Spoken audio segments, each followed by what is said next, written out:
By 7 a.m., the small village of Sabula Kebele is already buzzing with activity. Located in the highlands of Ethiopia west of Addis Ababa, it is far from roads and infrastructure.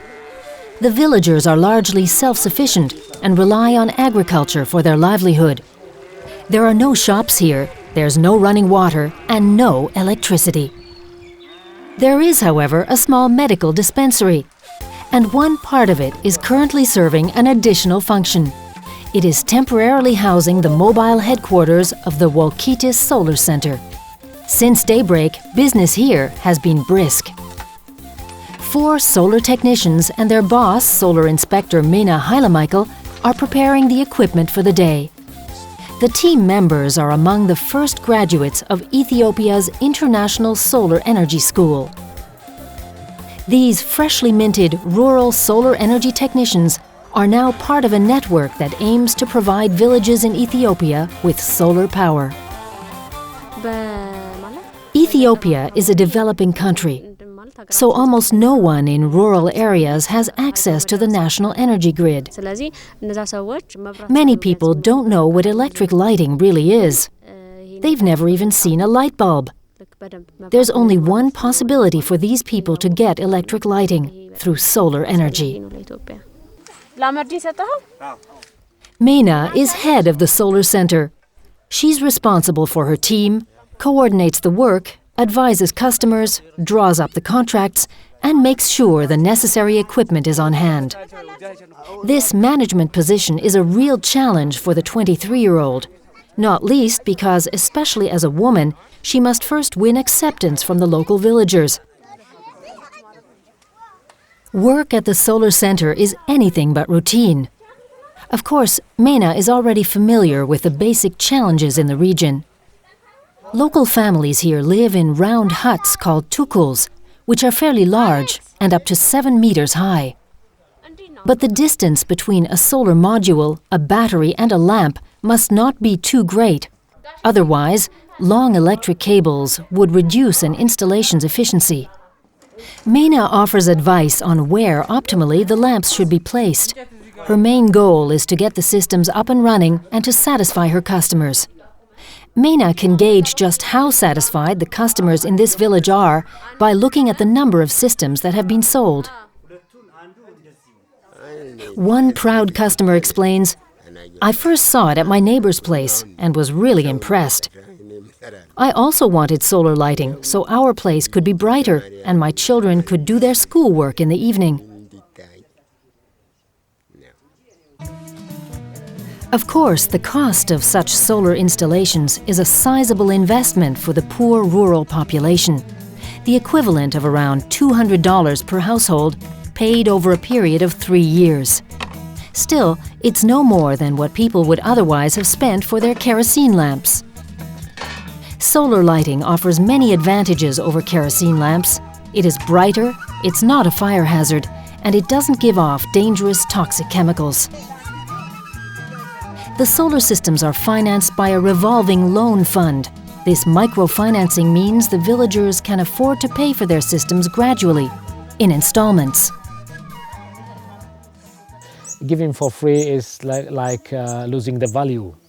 People don't understand how much it costs and how value it has, something like that. And second point is we don't have to look always at new money to install in other areas. So the new idea is we give the system to the people and they pay back in 2-3 years, and then we use the money again to others. Members of the solar team work together smoothly and efficiently. It doesn't take them long, and then there's electric light in this hut for the very first time. The system is registered in a so-called solar passport, as are the name of the owner, the payments, and the scheduled maintenance checks. This new trade that's on the cutting edge has opened up a whole new branch of economic possibilities in Ethiopia. The plan in the near future is to establish economically sustainable solar centers across the country. Our plan is to have about 50 solar centers in the country. Our speed can show me this, that we can do it in some years. because only 1% of the rural people have access to electricity. So unless that we have financial problems, we could reach this 50 very fast. It all started in 2006 in the village of Rema. This is where the Solar Energy Foundation first introduced its program Light for Education. And Rema became the first Ethiopian village to exclusively use solar energy to fill all of its electricity needs. Rema also became the headquarters for the International Solar Energy School. Its study program to produce solar energy technicians is unique in Africa. This is where Meina and her team received their training. This pilot project has come a long way over the past few years. A solar water pump in the valley means the arduous, hours-long trek to retrieve water is no longer necessary. The time saved is especially important for the children. Many more of them can now regularly attend school, and at night, the huts are no longer enveloped in darkness. The village people now have the option of continuing to do some work at home, and the children can study their lessons.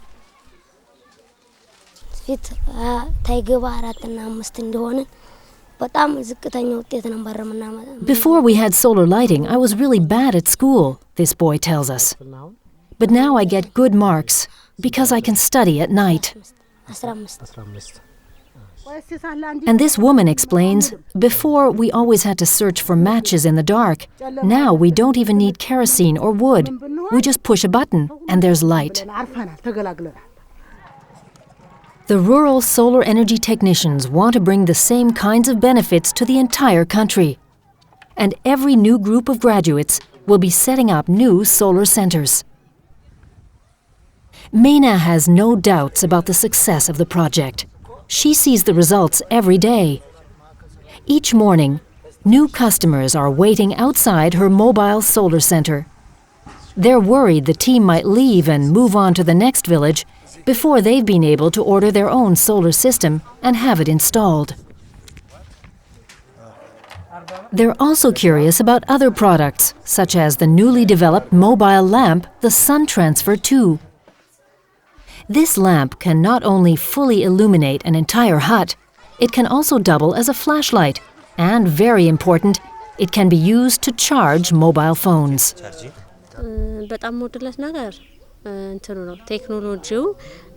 It makes me happy that people's lives here can be changed so easily by solar power. No matter where we go, when we do our work and see how people react, I feel satisfied. It's just wonderful to see how delighted the people are. I find the work we're doing is really fascinating. The summer of 2009 saw the groundbreaking ceremony for a solar center in Ethiopia's Solar Valley.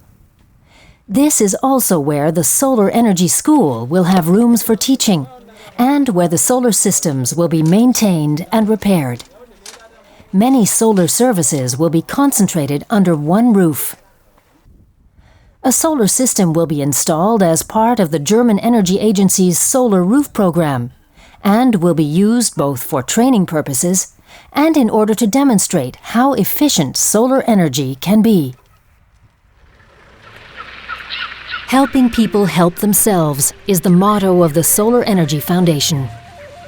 With proper training for technicians, the creation of solar centers, and financing via the revolving fund, the cornerstone is laid for a sustainable, countrywide solar industry.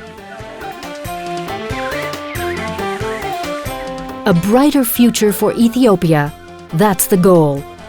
And that future is already here.